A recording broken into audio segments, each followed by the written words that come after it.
Hello, apologise for the noise, you can probably hear it, it's my computer that I recently got, so there you go. The subject of this video is something I think probably most people will have dealt with at some point in their life, and that's the feeling of nihilism. Nihilism is the belief that life is meaningless and has no ultimate higher goal, basically. I think it becomes a heavy burden to bear over time if you continue to believe this for a long period of time. I don't think humans are designed to live a pointless life. I think they are designed to have some sort of overarching meaning in their lives in order to value themselves and the things that they do. Like a game like Animal Crossing is fun, but how long does that fun last without you having to impose your own goals on the world and stuff? Because there's no overarching, well, we'll complete the campaign of Animal Crossing. So in my view, you can't really play it all day every day because you would end up getting bored. But it's the same thing with Minecraft. I mean, there are achievements in Minecraft, but like, how long is that going to sustain you? I like that example of games. The games with no end point kind of leave you with a sense of meaninglessness after a long time, and you move on to something else before you can come back and give yourself a new goal to do, a new goal to achieve. But here's an example of the thought process that I've been trying to think through recently, and I'll tell you the point I get stuck at. What happens when you die? That's the point I get stuck at. In my mind, nothing happens. Well, if nothing happens when you die, then what's the point in life?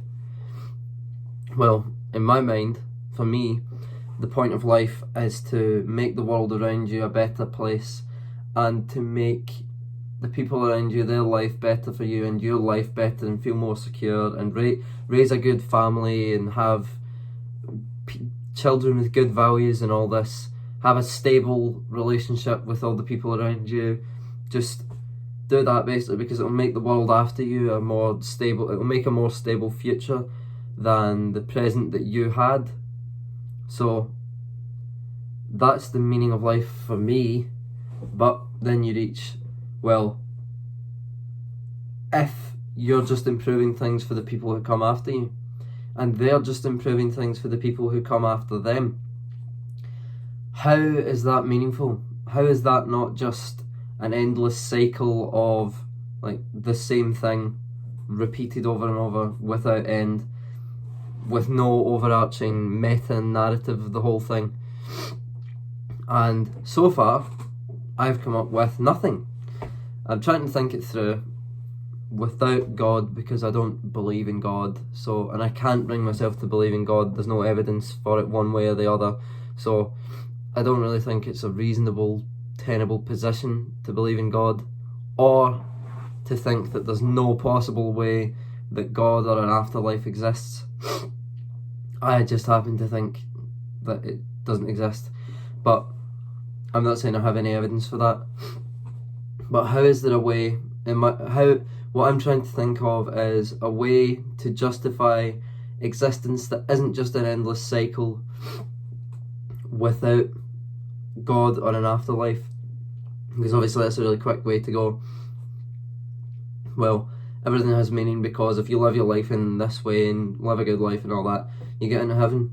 So I'm quite backed up with a cold, I think, just now. Hope it's not coronavirus. But yeah, that's the point that I've got stuck at so far. How to justify life that is not just an endless cycle without an afterlife. I actually think the religious have it very easy in this regard. Like, it's not very difficult to justify your existence if you think that there's a God that's got a plan for you and has had a plan for you since day dot, and you're going to heaven if you simply follow these axioms. I mean, it's not a tenable position, because like, if God has a plan for you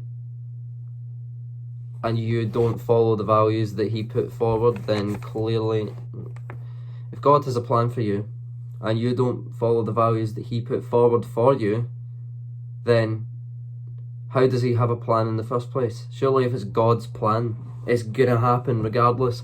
And he either doesn't have a plan for you, or if he does, it's a bad plan that's guaranteeing you the road to hell. So, like, it's not a very tenable position if you think it through, but it's comforting to think that. I got this from watching Life of Pi, when at the end it's like, well, which story did you prefer out of the one with all the tigers and the magic and the island that swallows everything up and all that? Which story did you prefer from that and the one where he just murdered everybody and the sailor broke his leg and the cook ate the leg and all this and then everybody died? Like, which one's more comforting? Which story do you prefer? And obviously you prefer the one with the tiger and all that, but like, I obviously prefer the story that God exists and God gets everybody into heaven and this is brilliant and everyone has a plan and it's divinely inspired and all that, but I don't think it's true. I mean, it's not a very consoling thing to think that when you die, that's just it, lights out, everybody's gone. Like, imagine like a member of your family or one of your friends dies. It's not a very comforting thing to think that they just don't exist anymore. I mean, again, I think that's what happens, but it's not very nice. Like, it keeps me awake at night sometimes, actually thinking one day I just won't exist anymore, and that'll be me done forever. That'll be my time gone. So it's kind of is analogous to thinking that you don't matter, because if like the universe is billions of years old and hundreds of millions of light years wide and all this, in fact bigger than that, billions of light years wide, all this, like all this sheer scale of the universe and the sheer scale of time, then how does your wee 80 years or so hopefully how much does that matter? Like, it's distressing to think that you just are a wee tiny insignificant dot and that your consciousness dies out like a flame that has a glass jar put over it. That's not very good for people's mental health, and I think it probably is partly the rise in atheism that's responsible for some of the mental health crisis, because people just think they don't matter. I mean, there are other reasons people don't think they matter and all this, and there are other reasons that the mental health crisis is so, like, such a problem, but I'm not saying that atheism is the only cause, of the lack of belief in an afterlife is the only cause, but I think it's definitely one of them. Like, if you don't think you're going anywhere after you die, then why bother doing anything good? Why bother doing anything at all? Why not just sit there and enjoy yourself until you die? Like, and if you sit there and enjoy yourself, then why would your life have any meaning? And then when your life doesn't have meaning, you start thinking, well, I don't matter. And then you think you don't matter, then how's your mental health very good? But, I mean, no matter how much I want heaven to exist, I don't think it does. And I cannot bring myself to think that it does. Although, the point I always stop at is thinking that nothing I do has any meaning or value, because even if I can't really justify the fact that it does, I feel like it does, and I recognise that it's better for myself and everybody around me if I act like it does, because I'm not prone in that. If I act like that, I'm not prone to just do anything I want to further my own goals and to enjoy myself. Like, if you act like what you do has meaning to you and the people around you, then you're going to treat them with respect and you're going to treat yourself with respect, because it does actually matter and it does actually make a difference what you do. So I don't think you can really justify. It's a strong argument that everything you do is meaningless, but I don't think if you get right down to it, you can justify that, at least in an interpersonal context. You can justify it in the grand scale of the whole universe, but why would you compare yourself to the grand scale of the whole universe and time itself? That's not really fair to you, is it? I mean, it's not really, it's apples and oranges, like the amount of time that has happened versus the amount of time that you have, and it does ruin your mental health. And like, you can see it if you ask any serial killer that's not like Ted Bundy, psychopath, like just totally emotionless guy, they'll say that life is meaningless, evil, and must be destroyed. like, I mean, actually, that's not a very tenable argument either. Like, see, if life is meaningless, how could it be evil? Because evil at least has a modus operandi. It's not meaningless. I mean, it's not a good meaning, but it is not meaningless in and of itself. Like, the Covington kids, they thought that life was meaningless, and they thought that it was malicious and should just be killed. Like, everybody should be wiped off the face of the planet because they had appointed themselves arbiter of everything, like in Red Dwarf, if anyone knows what I'm talking about.